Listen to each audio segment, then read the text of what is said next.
धाराशिव जिल्ह्यातील भूम तालुक्यातील खवा उत्पादकांसाठी सध्या अच्छे दिन आले आहेत. अन्न व औषध प्रशासन विभागानं राज्यभरात सुरू केलेल्या भेसळ विरोधी मोहिमेचा सकारात्मक परिणाम आता ग्रामीण भागातील पारंपरिक व्यवसायांवरही दिसून येत आहे.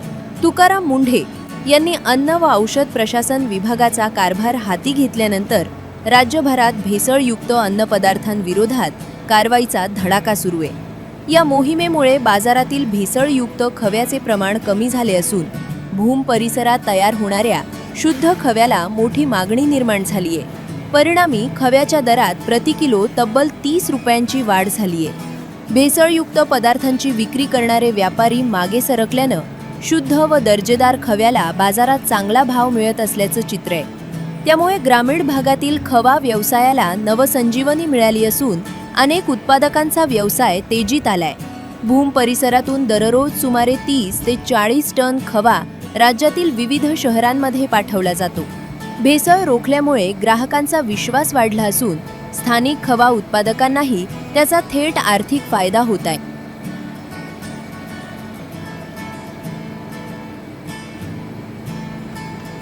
सध्या महाराष्ट्रभर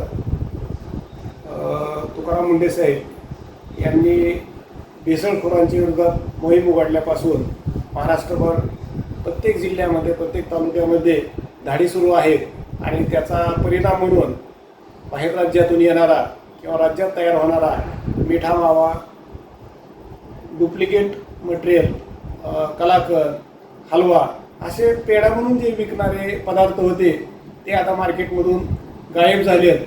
त्यामुळं ओरिजिनल पेढ्याला खूप मोठ्या प्रमाणात मागणी झालेली आहे.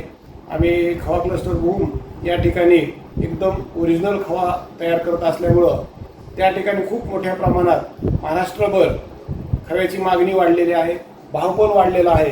दूध उत्पादकांमध्येही या ठिकाणी सध्या समाधान व्यक्त झालं जातं आहे की भविष्यामध्ये खूप दुधाला चांगले भाव येतील, खवा आणि पेढ्याला चांगले दिवस येतील. आणि असंच जर हे तपासचक्र चालू राहिलं तर नक्कीच महाराष्ट्रात दूध उत्पादकात खवा आणि पेढ्यामध्ये खूप मोठ्या प्रमाणात क्रांती होईल असं या ठिकाणी मला वाटतं.